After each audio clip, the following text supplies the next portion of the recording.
কোথায় গেছে? বাবাজিকে প্রণাম করলাম। আমি ওদের মন রক্ষার্থে না, যা প্রমাণ পেয়েছি বলছে বাবা হাত জোর করি, ভগবান তোমার মঙ্গল করুক, কালকে অভিষেকটা তুমি করবে, আমার ইচ্ছা, তাই এসেছি আমি। এই যে ভক্তরা ঘন্টার পর ঘন্টা বসে থাকি, সারাদিন ব্যবসা করি, ঘন্টার পর ঘন্টা বসে থাকি কেন? যে আমার জীবনে এমন একটি কথা আসতে পারে, আমি যত ভুল করেছি জীবনে সমস্ত ভুল সংশোধন হয়ে পরশের গুণে যেমন লোহা স্বর্ণ হয়ে যায়, কৃষ্ণ নামের তেমনি গুণ যদি কোন ভক্তের গায়ে পরশ লাগে, কৃষ্ণ প্রেমের বাতাস ভক্তির স্পর্শ হয়, পরশের গুণে যেমন লোহা স্বর্ণ হয়। আর কোন পাপীর দেহ যদি ভক্তির স্পর্শ পায়, তাহলে পাপী দেহ সাথে সাথে পবিত্র হয়ে যায়। এই জন্য মানুষ ঘন্টার পর ঘন্টা বসে থাকে হরিনাম কীর্তন। তাই চলুন আমরা একটু গুরুচরণে আত্মসমর্পণ করি, আমরা লীলা প্রবেশ করি। তো এই যে দীনতা, অপরের দোষ নিজের গাড়ি ছাপিয়ে মানুষের কল্যাণ করা একটা ধার্মিকের প্রার্থনা। গৌর হরিবল আসলে তবে আরেকটা কথা আমি দিনই বলেছিলাম, বিশ্ববিখ্যাত বৈজ্ঞানিক ওই ভাই কি গোমা আসছে নাকি? ওই যে তিলক ফোটা কপালে সিঁদুরের তিলক, কি গোমা? না না, ঠিক আছে ঠিক আছে। আসতে আমাদের সবচেয়ে পৃথিবীতে বড় বৈজ্ঞানিক কে জানা আছে না? কে বৈজ্ঞানিক? বিশ্ববিখ্যাত বৈজ্ঞানিক ছিল কে? লেখাপড়া প্রশ্ন আপনারা বলি নাই। বিশ্ববিখ্যাত বৈজ্ঞানিক ছিল নিউটন। তিনি একটা সবাই এইভাবে বক্তব্য রেখেছেন, হঠাৎ করে তার মাথায় চুলকে উঠেছে, তো চুলকাতে চুলকাতে তার মাথা থেকে একটা তাবিজ বের হয়ে গেছে। বৈজ্ঞানিকরা বসা, বৈজ্ঞানিক সভা তো, তারা দূর থেকে ওই নিউটনের কোমরের তাবিজ দেখে তারা কিলকিল করে হাসতে লাগলো। আচ্ছা, এমন মানুষ কীর্তনে বসিয়ে হাসে, তো হাসার একটা সময় আছে, হাসা কোনো অপরাধ না। কৃষ্ণ নামের স্বভাব কখন হাসায় আর কখন কাঁদায়। আমার কথাটা শোনো মা, যুবক বন্ধু যারা, সকলের চরণে হাত রেখে আমি ওই কথাটা আপনাদের চরণে নিবেদন রাখছি।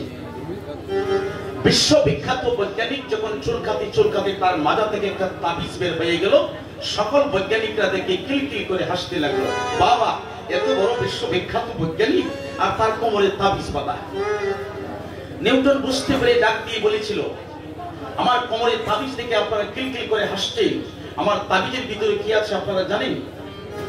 বলে না। বলে তোমরা হাসছো? যে হাসছি। তুমি এত বড় একজন বৈজ্ঞানিক আর তোমার কোমরে তাবিজ। বলে আমার কোমরের তাবিজ কেন জানো? এটার মধ্যে কোনো গাছ গাছরা নয়, এটার মধ্যে কোনো কবিরাজি ঔষধ নয়, এটার মধ্যে কোনো ডাক্তারি ফর্মুলায় কোনো ঔষধ ভরা নয়। আমি ধর্মের পাতায় শুনেছি, মাতৃভক্ত সন্তান হলে কৃষ্ণ ভক্তি লাভ করিতে পারে, সে কোনো কাজে পরাজয় হয় না। তাই মা বাবার চরণে যে সন্তান ভক্তি রাখে, কোনো কাজে পরাজয় হবে না, প্রতিটা কাজে সে জয় হবে। তার আশীর্বাদ মায়ের মাথায় থাকে, আর মায়ের আশীর্বাদ যে সন্তানের মাথায় থাকে, ভগবান তাকে নিজ গুণে কৃপা করে রক্ষা করে।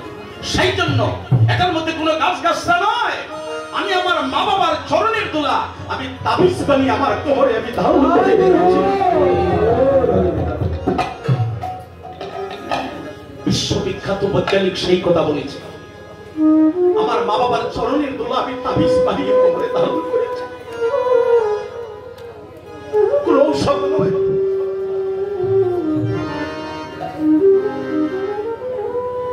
আরেকটা সন্তান, আমি আরেকটা ঘটনা খুলে বলি। কাশি দামের একটা ছেলে, কাশি দামের ঘটনা, জীবনে সে কীর্তনে যায় না। হঠাৎ করে একদিন সে তার মা বাসায় বাসায় কাজ করে তাকে রেল স্টেশনে চাকরি দিয়েছে।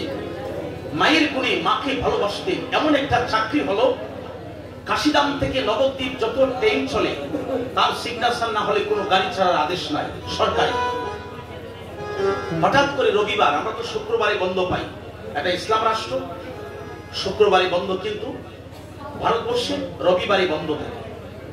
রবিবার দিন হরিনাম কীর্তন পাশেই হঠাৎ করে দেখে মালা তিলক করে যুবক বন্ধুরা ট্রেন চলে যাচ্ছে। বলে তোমরা কোথায় যাও? বলে আজকে ওই জায়গায় কীর্তন। বলে কীর্তনে গেলে কি হয়? বলে গেলে কি হয় সেটা বোঝাতে পারবো না, তুমি একদিন গিয়ে দেখো। বল আজকে যখন ছুটির দিন তাহলে চলে যাই। চলে গেল। কীর্তনী সারাটা রাত তাই দেখলো, কিন্তু সারা রাত থাকা সত্ত্বে মাত্র দুইটা কথা তার স্মরণ আছে। এক নম্বরে শুনেছি যে প্রতিদিন একটা অধ্যায় গীতা পাঠ করতে পারে সে মানুষ নয়, দেবতার সমতুল্য হয়ে যায়, দেবতা তাকে প্রণাম করবে। গীতা হলো অনন্তকালের বর্তমান, গীতা জ্ঞান হলে ব্রহ্মতত্ত্ব জানা যায়, আর ব্রহ্মতত্ত্ব না জানা পর্যন্ত মানুষের জীবন সার্থক হয় না। সেই কথাটা তার মনে রেখে দুই নম্বর কথাটা শুনেছে যে সন্তান মাতৃভক্ত হবে সে কোনো কাজে পরাজয় হবে না। দুইটা কথা শুনে বাড়িতে তার মেমোরিতে নিয়ে চলে আসছি। সকালে বাড়িতে সে পরের দিন ডিউটিতে যাবে, বড় দায়িত্ব তার, সিগনেচার ছাড়া কোনো ট্রেন ছাড়বে না। ঠাকুর ঘরে গিয়া ভগবানকে প্রণাম করে বলছে, প্রভু আমার জীবনে যতটা দিন চলে গেল আজকে যা শুনলাম আমি আর অবহেলা করে আমার মানব জন্ম কাটাইতে চাই না। আমি সকালে প্রতিদিন একটা অধ্যায় পাঠ করে তারপরে বসে যাব। মাকে প্রণাম করে বলছি, আমি ঠাকুর ঘরে গেলাম। বলে তুই তো কোনোদিন এমন কথা বলিস না বাবা, কোন সাধু সঙ্গ পেয়েছিস নাকি? বলে হ্যাঁ, কাল আমি কীর্তনে ছিলাম। ঠাকুর ঘরে গিয়া গীতা হাতে নিয়ে যখন অধ্যায় করছে, অর্জুন বিষাদ যুগ, অর্জুনকে ভগবান বারে বারে বলছে তুমি সবকিছু আমার উপর নির্ভর করো, সবকিছু আমার উপর ছেড়ে দাও, আমি সকল পাপ হতে বিপদ হতে তোমাকে রক্ষা করিব, তুমি সারেন্ডার করো, আমি সবকিছুর মালিক। আমি বেদের মধ্যে সামবেদ, ঋতুর মধ্যে বসন্ত ঋতু, মাসের মধ্যে অগ্রহায়ণ মাস, বাড়ির মধ্যে বৃহস্পতি, নদীর মধ্যে জাহ্নবী, অস্ত্রের মধ্যে বজ্রবাণ, ব্যাগগামীর মধ্যে বাতাস। ভগবান বলছে যত শক্তিশালী আছে সবার মধ্যে এক এক করে, পাখির মধ্যে গরুর পাখি, মৎস্যের মধ্যে মকর মাছ, এইভাবে বলতেছে গীতায় লেখা। তাহলে সবকিছু তো ভগবান। তিনি কান্তে সার বলছে, প্রভু সকল শক্তি যদি তোমার কাছে হয়, কি তোমাদের কোনো অসুবিধা নেই? সকল শক্তি যদি তোমার কাছে হয় প্রভু, তাহলে আমি যতটা দিন কাটিয়েছি আমার জীবনে এই দিনটা আর পাবো না। পাঠ করতে করতে করতে করতে বেলা প্রায় 9টা হয়ে গিয়েছে। ঢং ঢং করে ঘন্টা বেজেছে, দেওয়াল ঘড়ির ঘন্টা। মা দেখে সন্তান তো কায় না, ঘরে আসে নাই, কোথায় গেল? ঠাকুর ঘরে। ঠাকুর ঘরে গিয়ে সন্তানকে ডাকছে, বাবা খুব জোর করে রেলগাড়ি সিগন্যাল দিচ্ছে, মনে হয় তোর গাড়ি আসছে, তুই তাড়াতাড়ি অফিসে যা, তুই সিগনেচার না করলে কোনো গাড়ি ছাড়বে না, তোর চাকরি যাবে। ছোটবেলা বাবাকে হারিয়েছিস, আমি রাস্তায় রাস্তায় কাজ করে তোরে পড়াশোনা করিয়ে চাকরি দিয়েছি, যদি অবহেলা করিস তাহলে চাকরি যাবে, আবার ভিক্ষার জন্য আমার কাঁধে নিতে হবে।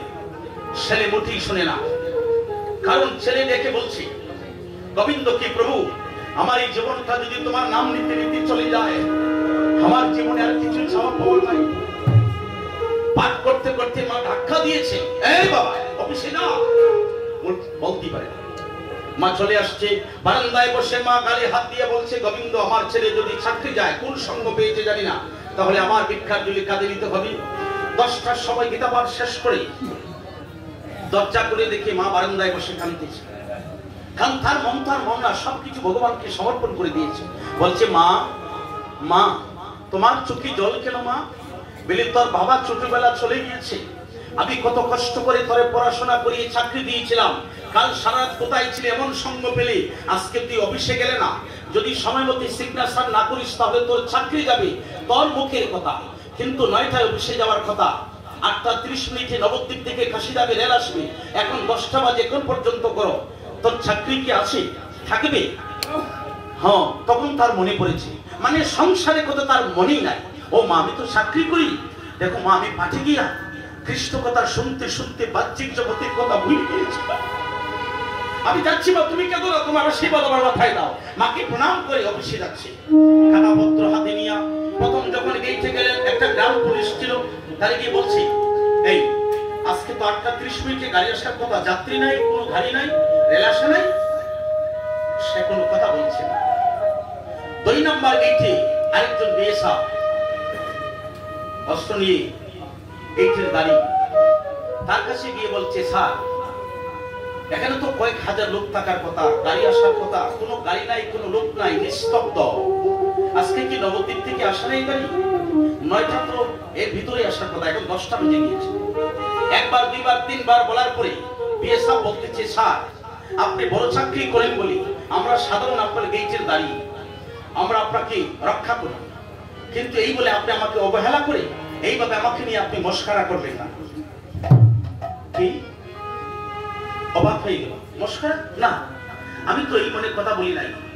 বলি দেখুন, আপনি বারে বারে ওকে বলছেন, আমাকে বলতেছেন রেলাস ছিল না, রেলাস ছিল নি। আপনি সব কি বলতেছেন?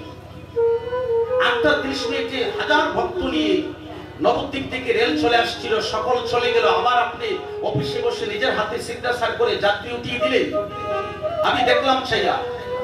আর এখন আপনি বলছেন এসব কি বলছেন? আপনি ছেলে নয়নের জলে বাসি বলছে, হে গোবিন্দ, আমি তো বাড়িতে ছিলাম কিন্তু আমার খাতায় কে সিগনেচার করলাম দেখি গিয়ে, আমি তো ঠাকুর ঘরে ছিলাম, আমি তো প্রভু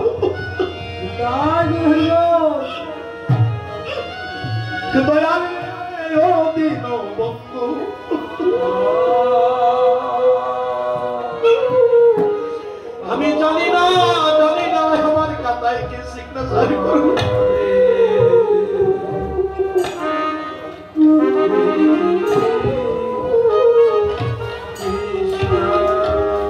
সে প্রবেশ করিয়া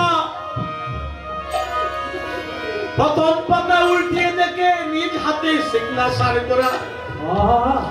8:30 মিনিটে গাড়ি এসেছে, 9টায় যাত্রী নিয়ে চলে গিয়েছে। হা গোবিন্দ বলে কাছে, দয়াল তুমি ছাড়া আর কেউ এই কাজ করে নাই। তাই গো রাধে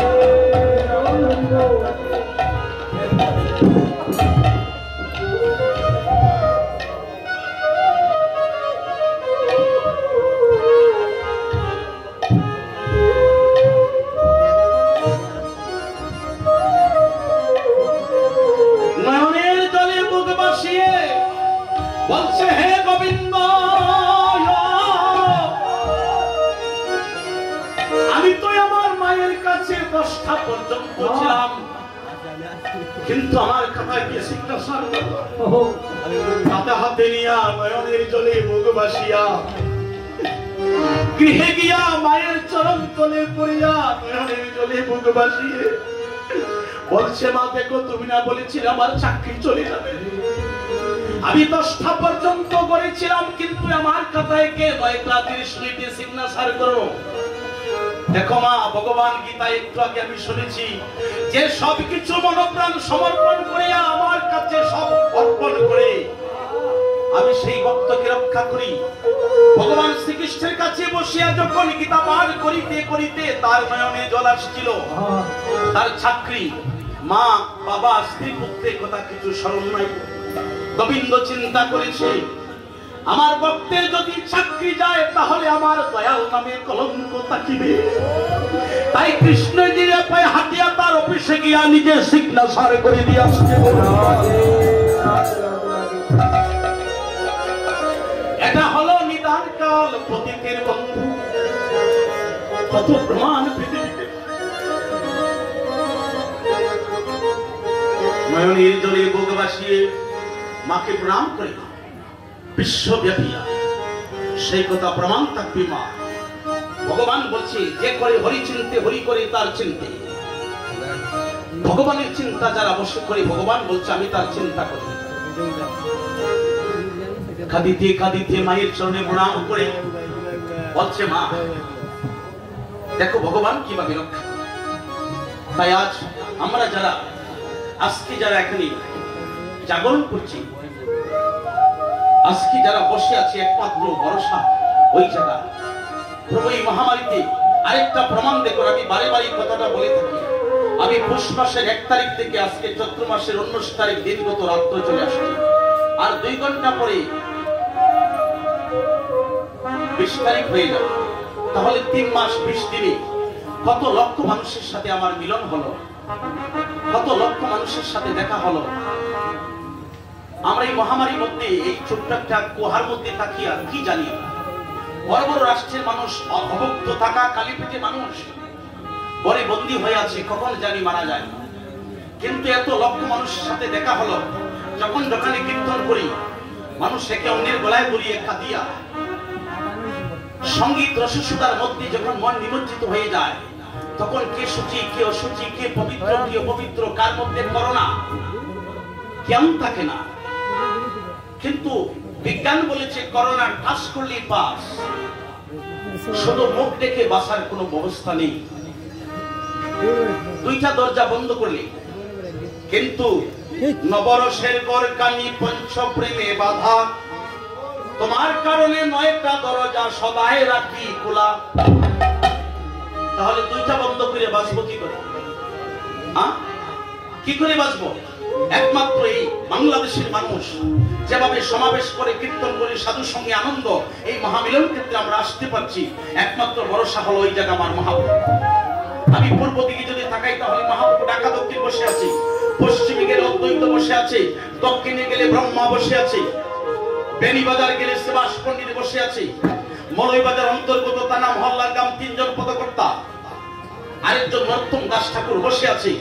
অসাধ্যকে সাধন করেছে ভক্ত হনুমান, শান্তভাবে সনাতন পেয়েছিল গোলকীর্তন শ্রীকান্তের চরণ, দাস্যভাবে হনুমানে অন্তরে সীতারাম দেখায়। দাদার দরজার সামনে দেখছি দাঁড়িয়ে আছে, দাস্যভাবে হনুমানের অন্তরে সীতারাম দেখাইল। তাহলে হনুমানজি গলাবাজার বসে আছে, গুপ্তপাড়া। এই জন্যই চতুর্দিকে প্রভু আছে বলে বাংলাদেশের মানুষ এখন পর্যন্ত কত লক্ষ মানুষের সাথে খোলাখুলি আঙ্গিক হলো, কিন্তু আজ পর্যন্ত কেউ করোনায় কেউ ব্যাধি হয় নাই। আজ পর্যন্ত কেউ বলে নাই, ওই কীর্তন থেকে আমিও শুনি নাই, সবার সাথেই তুই যোগাযোগ হচ্ছে যে একজন মানুষ কীর্তনে গিয়ে করোনা আক্রান্ত হয়ে মারা গিয়েছে, আজও শুনি নাই। এর একমাত্র ভরসা হলো প্রভু বলছে আমি আছি, ভয় নাই, আমার প্রতি সারেন্ডার কর, আমি তোর সার্ভেন্ট হয়ে সব কিছু করে দেব।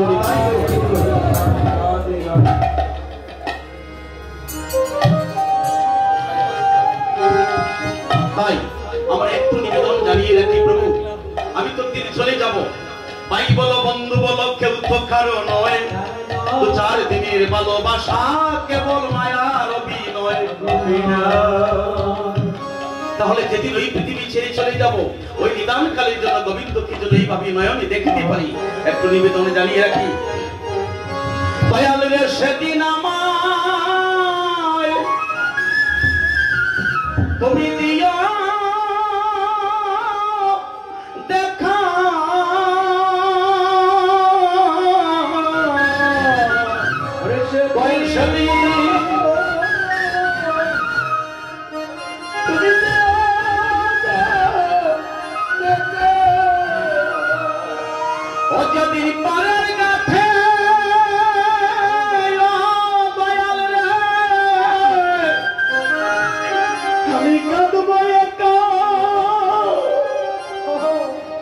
তুমি সেদিন আমার দিও দেখা,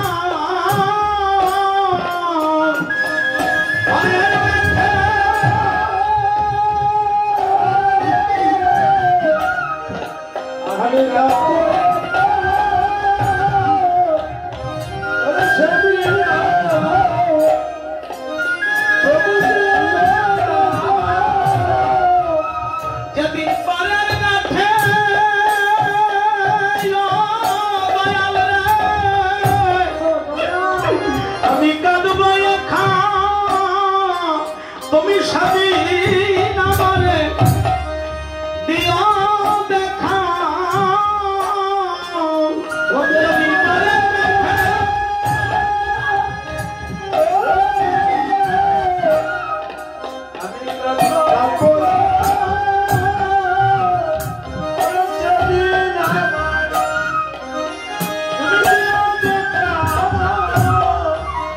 আমি সেদিন যেন তোমারে নয়নে দেখি, আমি সেদিন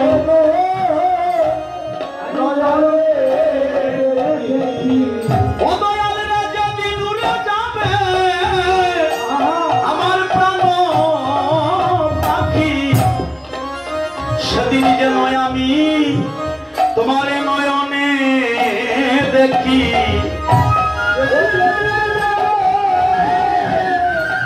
আমার প্রাণ সেদিন যেন আমি নয়নে, দয়াল রে তুমি বিনে আমার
সদীজন, আমি সংক্ষিপ্তভাবে আমার গুরুকে স্মরণ করলাম, তাই আজ অভিসারে চলে যাব।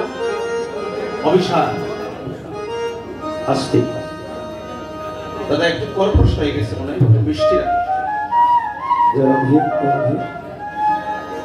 আমরা আজকে যারা এখানে সমবেত হয়েছি একটাই প্রত্যেকের উদ্দেশ্য, আজ অভিসার শুনব। অভিসার মানে হলো প্রিয়জনের সাথে লিগো রাতে গোপন বিষয় প্রকাশ করা। গোপনী ভক্ত আর ভগবানই হয় মিলন। ওটা সবার বাক্য হয় না। আপনারা যখন বাড়িতে যাবেন, আপনার হয়তো কারো স্বামী আছে বাড়িতে, কারো মা বাবা আছে বাড়িতে, হ্যাঁ, কারো কৃষ্ণ ভক্ত স্ত্রী বলছে আপনি যান, আমি ঘরে বসে পাহারা দিব। ওটা কে বলে? যারা সহধর্মিণী হয়, বিয়ে করলে বউ হয়, বিয়ে করলে স্ত্রী হয়, কিন্তু সহধর্মিণী হওয়া খুব কঠিন বিষয়। বিয়ে করলে আমরা ওয়াইফ বলি, হাজবেন্ড বলি, ইংলিশে বাংলায় বোঝাতে পারি, কিন্তু আসল কথাটা মনে রাখি না। যেটা গীতার কথা, যেটা শাস্ত্রের কথা, বিয়ে করলে সহধর্মিণী পাওয়া এটা কঠিন বিষয়। একজন কৃষ্ণ ভক্ত স্বামী পাওয়া এটা কঠিন বিষয়। বিয়ে করলে স্ত্রী হয়, কিন্তু গৃহলক্ষ্মী সকল হতে পারে না। দেখবেন কোন স্বামী বিয়ে করার পরে যখন স্ত্রী ঘরে আনে, সংসারের অভাব শেষ হয় না। তার প্রচুর ছিল, কিন্তু অভাব তার জীবনে শেষ করতে পারে নাই। আর দুঃখ জ্বালা যন্ত্রণা তো জীবনে আছে, যেটা মানুষকে মুখের ভাষায় বোঝাতে পারে না। কিতাব জ্বালায় জর্জরিত হয়ে তুষের অমলের মতো ধাউ ধাউ করে অন্তরে জ্বলে। সহধর্মিণী তাকে বলা যায় যে স্ত্রী ঘরে বসে স্বামীকে সৎ কাজে সাহায্য করিবে। প্রভু তুমি কৃষ্ণ ভজনে যাও, আমি তোমার মতে একমত। তুমি যদি কৃষ্ণ ভক্ত হও, তাহলে ওটার অংশীদার আমি হয়ে যাব। যাও, তাই বলে সহধর্মিণী। যে স্ত্রী ঘরে আসার পরে ঘরের অভাব দূর হয়ে ঘর রণবান হয়, সংসার সুখের হয়, তাই বলে গৃহলক্ষ্মী। এই জন্যই বিয়ে করার আগে যারা সাধু সঙ্গ করে অভ্যাস, যারা ওই কথাগুলা জানি, সে বলবো আমার 5 তলা বাড়ির দরকার নেই, আমার এত শিক্ষিত দরকার নেই, জ্ঞানের দরকার। একজন কৃষ্ণ ভক্ত স্ত্রী চায়। কোন কোন জামাই আছে শ্বশুর বাড়িতে চায় না, আমার অনেক কিছু দিবায়।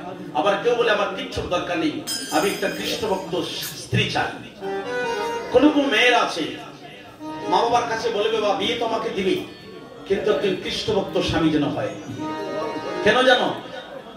টাকা দেখে, দালান দেখে, বিল্ডিং থেকে বিয়ে দিলে, কিন্তু কৃষ্ণ ভক্তি নাই। তাকে যদি বিদ্য বলে, বিদ্য মানে অনেক বড় সংসার, অনেক উচ্চ পদের ফ্যামিলি, ধনী মানি, তাকে যদি বিদ্য বলে কোটি কোটি ধন, কৃষ্ণ বিনে সুখ দিতে নাহি অন্যজন। বাহ্যধনের ধনী যারা, তারা ধনী নয়, কৃষ্ণধনের ধনী যারা, তারাই ধনী হয়। এই জন্য কৃষ্ণ ভক্ত স্বামী একজন কৃষ্ণ ভক্ত স্ত্রী খুঁজি, আর কৃষ্ণ ভক্ত যদি মেয়ে হয় একজন স্বামী খুঁজে, যে আমি যদি কৃষ্ণধনের ধনী হতে পারি, তাহলে আমার জীবনে সুখ আসে। তা না হলে শান্তি নাই। 1 লাখ টাকা দামের পালং, কিন্তু ঘুম আসবে না। এই জন্যই আজ অনেকে বাড়িতে আসে, পাহারা দিচ্ছে, স্বামী আসছে স্ত্রী বাড়িতে, স্ত্রী আসছে স্বামী বাড়িতে। বাড়িতে যাওয়ার পরে যদি প্রশ্ন করে যে আমি ভক্তের মুখে শুনেছি রাধারানী একজন রাজার মেয়ে, ভক্ত ভালো হলে আলোচনা করতে ভালো লাগে, আমি প্রথমেই বলছি, এই জন্য আলোচনাটা বেশি রাখছি, মানুষ কথা শোনার জন্য আসে। ছোট বাবা, রাধারানী রাজার মেয়ে, তার বাবার নাম কি? বিশ্ববানু রাজা। তাহলে রাজার মেয়ে, একজন রাজার মেয়ে হয়ে রাত 2টার পরে খালি পায়ে, পায়ে জুতাও থাকে না, এই কুঞ্জবনে মাটির মধ্যে গিয়া, কুঞ্জবনে মানে বনে গিয়া, গৃহ ছেড়ে দুইটার পরে কৃষ্ণ ভজন করার কারণটা কি? তার কিসের অভাব? সে তো রাজার মেয়ে। কি তার অভাব? আমরা তো সাধারণ দর্জন হলে শোকের আদি সাহায্যে জীবনকে প্রবাহিত করে দিই, কিন্তু কি জন্য জগতে জন্ম নিয়েছিলাম সেই কথা ভুলি না। একজন রাজার মেয়ে হয়ে দুইটার পরে বনে যাওয়ার কারণ কি? হ্যাঁ, সখীগণ প্রশ্ন করেছে, রাধে তুমি তো রাজার মেয়ে, তুমি দুইটার পরে কেন বনে যাও?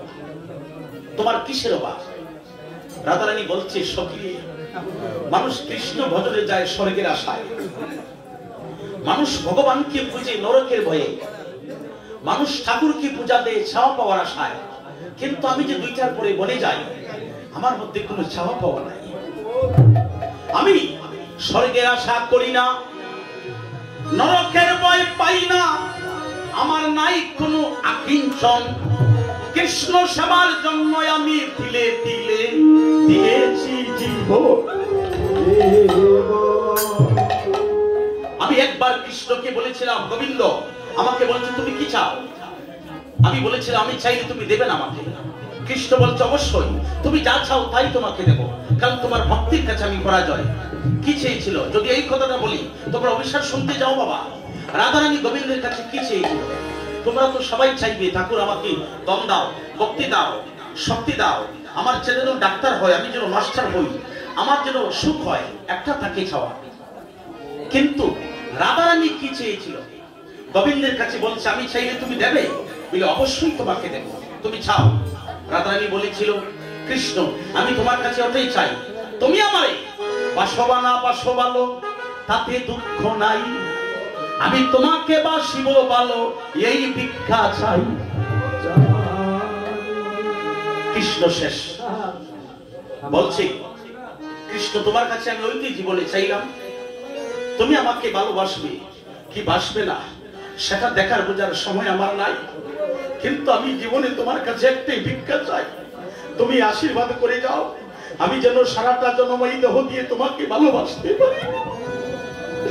তুমি এই শক্তি দাও সারা জনম যেন আমি তোমাকে ভালোবেসে যেতে পারি। ভগবান বলছে রাধারানী, যে ভক্ত সারা জীবন আমাকে ভালোবাসতে চায় অথচ আমার কাছে কিচ্ছু চায় না, আমি ওই ভক্তকে সারা জীবন যদি দেয় আমার দেওয়া হয় না। হরি বল। তোমার ভক্তির কাছে আমি পরাজয়, আমি দাসত্ব দিয়ে তোমাকে প্রেমের গুরু বলে স্বীকার করিলাম, আজ থেকে তুমি আমার প্রেমের গুরু, আর তোমার হাতে হবে এই বিশ্বের প্রেম শুরু। তাই রাধারানী বলছিল আমাকে শুধু ওই ভিক্ষা দাও যেন আমি কৃষ্ণ গণের ধনী হতে পারি, সারাটা জনম যেন তোমারে ভালোবেসে যেতে পারি। গোবিন্দ নয়নের জলে বুক ভাসিয়ে বলছে, রাধে যে ভক্ত জীবনে কিছু চায় না আমি সারা জীবন দিলেও দেওয়া হবে না। আর আমি ওই কথাটা তোমাকে বললাম, যে আমার কাছে চায় সে একবার পায়, আর যে চায় না সে সারা জীবন আমার কাছে পায়। সেটা বহু আগে বলে গিয়েছে তার বাণীর মধ্যে। তোমরা ভালোবেসে যাও, কি দরকার কি প্রয়োজন সেটা আমি জানবো। আমার আরেক নাম অন্তর্যামী, ভক্ত বৎসল হরি ভক্তের বাঞ্ছা পূর্ণকারী, আরেক নাম চিন্তামণি ভক্তের চিন্তা করি, আমার নামে কোনো কলঙ্ক নাই। অকালে কৃষ্ণ শেষ দাসপতি প্রণাম করে বলছে, এই দাপরে তোমার ঋণ আমি পরিশোধ করতে পারলাম না, তবে আমিও কথা দিলাম কলির যুগে হরিনাম যজ্ঞ দান করিয়া তোমার গোলকের ধন প্রকাশ করে আমি রাজার সন্তান হয়ে আমি ভিক্ষার বলে কাঁদে নিয়া অযাচিত ভাবে অমর্পিত ধন প্রকাশ করে সেই কলি যুগের ভক্তরা যখন ভাণ্ড মাথায় নিয়ে বঞ্জন করিবে, সেই কলিতে তোমার প্রেম ঋণ আমি পরিশোধ করিব। রাধারানী আমি কথা দিলাম। সেই জন্য বলছে, শিক্ষা গুরু কৃষ্ণ আমার দীক্ষা গুরু রাই, বৃন্দাবনের ভজন তত্ত্ব যাহার কাছে পাই, সাধুদের স্থান হয় গৃহৎ বৃন্দাবন, শিলাদিকা হয় তা প্রেমের মহাজন। সেই প্রেম আস্বাদিতে জানি আমার রাধা ঠাকুর রানী, প্রেমানন্দে ভক্তগণে নারীগণে করো গণি গৌর। একবার যদি রাধা নামলে শত পাপ হরে, পাতকির সাধ্য নাই রে তত পাপ করে। বলছি একবার রাধা নামে এত গুণ দেখবেন শ্রীনাম হয়। এই যে আমার দাদা যেখানে বান্ডুভেঙে আসছে অনেক শ্রীনাম কীর্তন, এখন শ্রীনাম হইল, কার নাম নিল? আগে কৃষ্ণ নাম নেয় নাকি? এক ভক্ত দীক্ষা নিয়েছে গুরুর কাছে, কয় আমার তো কৃষ্ণ নাম দিলে, রাধা নাম তো দিলে না। বলে ওই সাথে রাধা নাম দিছি, তুই আসলে বুঝছস না। বুঝতে হবে, এই জন্য সদ্গুরুর কাছে আশ্রয় নিয়ে গুরুর কাছে শরণাপন্ন হতে হয়, তা না হলে জানবেন না। এই যে কৃষ্ণ নাম বলছে 3 দিন শ্রীনাম হইল, কার নাম নিল? এই যে হরে, হরে থেকে শুরু করে হরে দিয়া শেষ করে হয়তো কি অকামনা বেদাতিক ভাব যা কি বলে, হরে থেকে শুরু হয় না? হরে না বলে কোনো কৃষ্ণ বলা যাবে? আগে বলতে হবে কি হরে। তো হরে শব্দটা হলো রাধা, রাধার আরেক নাম হলো হরা। তিনি তার নিষ্কাম ভালোবাসার দ্বারা সর্বক্ষণ কৃষ্ণের মনকে তিনি হরণ করিতেন, তাই আরেক নাম তার হরা। তাই হরা থেকে শুরু, হরে শব্দই হলো রাধা, আবার হরে দিয়ে শেষ করে। কৃষ্ণ নাম মধুর হয় রাধা নামের গুণে, সেই কথায় আমার ব্রজের গোপী সেই ভাব তারা জানে। কৃষ্ণ নাম মধুর, তখন রাধা নাম উচ্চারণ না করলে মধুর হবে না। এই জন্য অভিসারে যেতে হয়, অভিসারে রাধার সব গোপন কথা প্রকাশ হয়। তাই চলো আমরা শুরুটা করি নবদ্বীপ থেকে, এই জন্য কথাগুলো মনে রাখবো। নদী আর এক ভাগ্যবতী নারী, অপরাহ্ন বেলাতে সনাতনী গঙ্গার কাছে এইভাবে মাথায় গরুঠা দিয়ে স্বর্ণ কলসি কাকে নিয়া সনাতনীতে পদস্থাপন করেছে। আমি জল ভরতে যাব, নদিয়ার নাগরী জলের মধ্যে পদস্থাপন করিয়া যখন জলে কলসে হাতে নিয়ে ঢেউ দিচ্ছে, ঢেউ দিচ্ছে, সামনে চেয়ে দেখে ঢেউয়ের সাথে সাথে জলকে জলকে যাকে কত যোগীর শিবনী যুগ যুগান্তর বৎসর তপস্যা করে যার চরণ দর্শন করা যায় না, সেই অনাদি আদি গোবিন্দ সেই পূর্ণিমার চাঁদ জলের মধ্যে সেই গৌর রূপ ভেসে উঠেছে। তাই এই রূপ দেখিয়া হাতির কলসি ছেড়ে দিয়া ঘরে আসিয়া তার প্রিয়জনের কাছে মনির কথা করে বলতে লাগিল, ওই আমি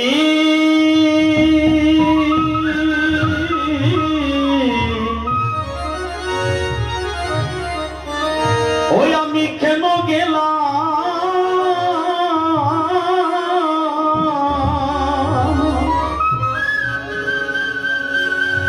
ও শৈলে আমি কেন গেলাম, আজি কেন গেলাম,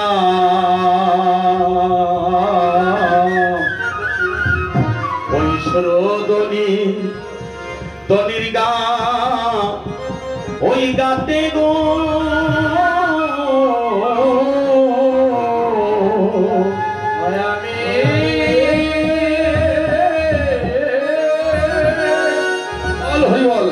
আমি কেন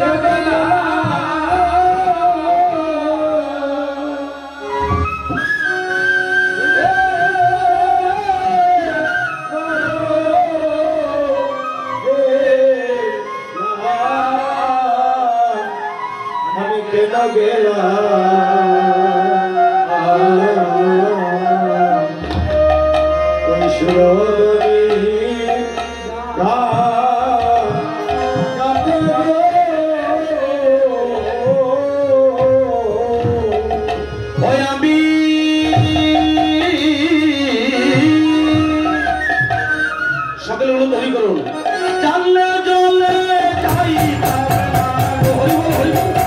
কেন গেলাম,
ছায়া দিই।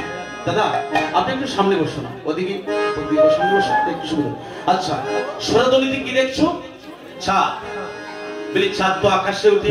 বলি না না না, ছাদ আকাশে ওঠে না, ছাদ মাটিতে ওঠে। বলি ছাদ একটা না দুইটা? বলি দুইটা। আপনারা যারা করতালি দিচ্ছেন গৌর হরিবল মন ভরে দিবে। করতালিতে একটা গুণ আছে, নিত্য সৃষ্টিপতি অগ্রে ভদনী তালিকা অন্তি শরীয়স্তং সর্বপথখাঙ্গ পক্ষিনায়ং জানা তাকা ভালো। যদি কোনো ভক্ত প্রত্যেকটা কাজের গুণ থাকে, যেমন হরি বলতে যদি আসে নয়নের জল, এটা নয়ন জলের গুণ। মনের ময়লা কেটে যায়, সেই ভক্ত হয় নির্মল। মিলে কত সাধনার দম ধুলা মাতলে অঙ্গেতে, তুলার ওই গুণ। কোটি জন্মের পতক না সে তার ব্রহ্ম নামেতে। এটা কাদার কথা বলছে। যদি নৃত্য করে নেচে নেচে করিলে কীর্তন, ওই তো কবিতে অফিসার উনি আসে আর একজনটা খোঁজাই দেয় কিনে গো, যার দরকার এমনি যাইব গো মাই, কথা কইও না, অসুবিধা হয়। যাদের ভালো লাগে না বাড়িতে গিয়ে ঘুমাও, এর থেকে সহজ ভাষা আমার কাছে আর নাই। বুঝোতেই বুঝো না গিয়ে সব মুজো যাও, তাড়াতাড়ি যাও, রাত বসে যাচ্ছে। হরিবল বাবা, গৌর হরিবল। আমি সহজ সরল মানুষ, আমি একদম সহজ ভাষায় কথা বলি। এত কঠিন মানুষটা আমি এত কঠিন করে বলতে পারি না। হরিবল আচ্ছা কি বলছি? ছাদের কথা যদি আলোচনা করতে যাই, অভিসার এমন একটা বিষয়, আমার কাছে 120টা পদ আছে অভিসারে, কিন্তু একদিন 60টা পদই বলতে পারলাম না, 50টাই বলতে পারলাম না। কারণ অভিসারটা তো গোপন বিষয়, ভিতরে প্রবেশ করতে হবে। কারণ 100 পদ গাইলাম, 100 পদ উচ্চারণ করলাম, কিন্তু রস হইল না, প্রেম হইল না, শুধু গাইয়া গেলাম। এটা মহাপ্রভু নিষেধ করছে। বলে একজন মানুষের যদি 120 বছর বয়স হয়ে যায়, যদি সে বিষয় আশয় না ছাড়তে পারে, 120 বছরে হবে না। একজন মানুষ যদি 50 বছর কীর্তনে যায়, পঞ্চতত্ত্ব না জানি, তাহলে হবে না। 60 বছর কীর্তনে গেলাম, শরীর বুকে নিজের বশমত করতে পারলাম না। হ্যাঁ, ওই যে টানতাছে ঘুমাও গিয়া, এটা শরীর টানতাছে। আমি দিনের বেলা বলছিলাম না যে প্রত্যেক মানুষের, প্রত্যেক নারীর যেমন 2 জন করে স্বামী হয়, প্রত্যেক পুরুষের 2 জন করে স্ত্রী হয়। একজন হলো সুমতি আর আরেকজন কুমতি। সুমতির 4টি সন্তান আর কুমতির 6টি সন্তান। সুমতির 4টি সন্তানের নাম জ্ঞান, বিবেক, বৈরাগ্য আর একটি কন্যা ভক্তি। এই 4টি সন্তান হলো আপনার সুমতি যে স্ত্রী তার। আরেকটি স্ত্রী আছে ইঙ্গলা, পিঙ্গলা, সুষমা, 3 জন, তার মধ্যে একজন হলো কুমতি। ওই কুমতির 6টি সন্তান, কাম, ক্রোধ, লোভ, মোহ, মদ, মাৎসর্য, এটা সবার মধ্যে করে বিচরণ। যারা আছেন আমার ছোট ভাই, তারা যদি আমার মধ্যে রিপুটিপু নাই, এটা অজানা কিছু নাই, সবার মধ্যে করে আলোড়ন সৃষ্টি।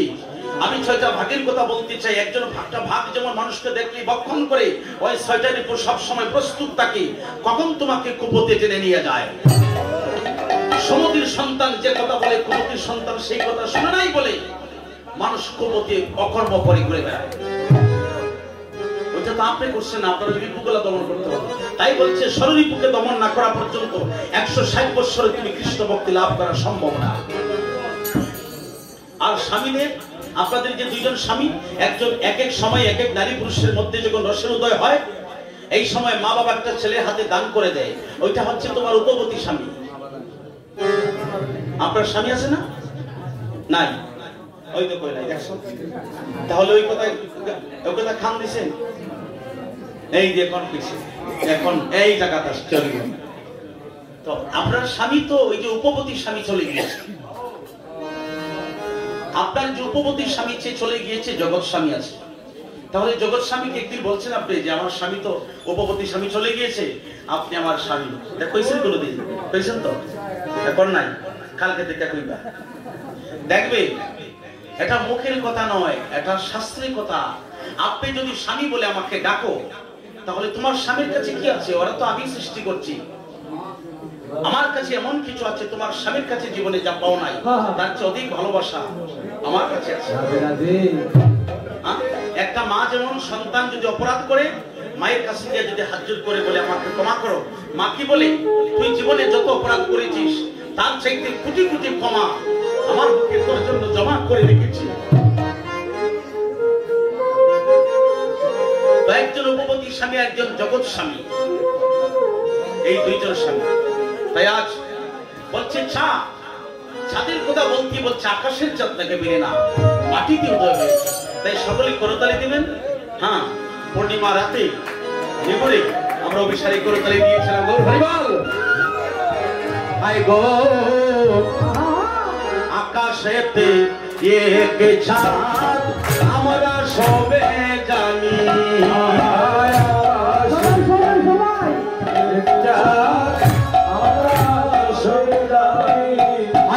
আকাশেতে এক চাঁদ আমরা সবে জানি, আকাশেতে আমরা সবে জানি।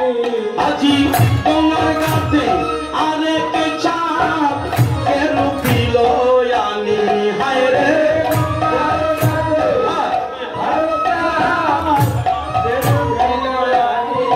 হায় গো গঙ্গার ঘাটে চাঁদের তরু কেন দিল আনি, হায় রে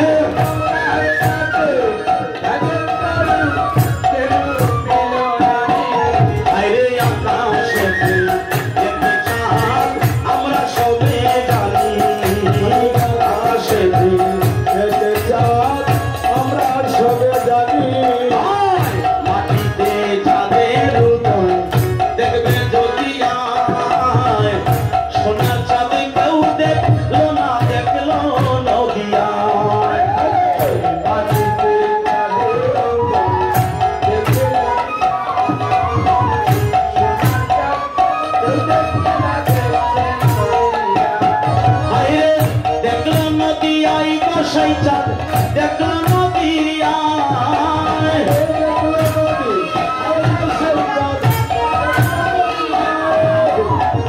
দেখলো নদী আইব সেই চাঁদ দেখলো নদী আয়,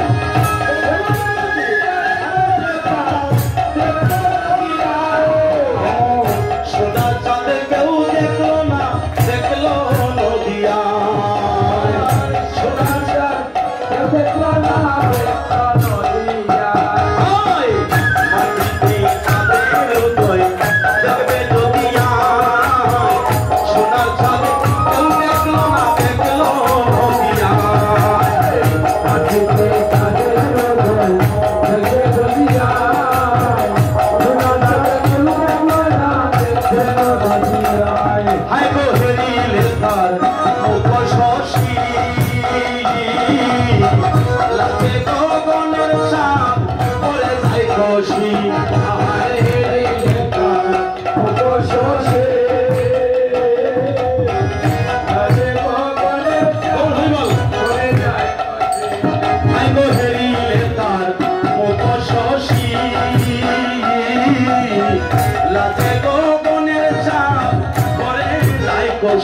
I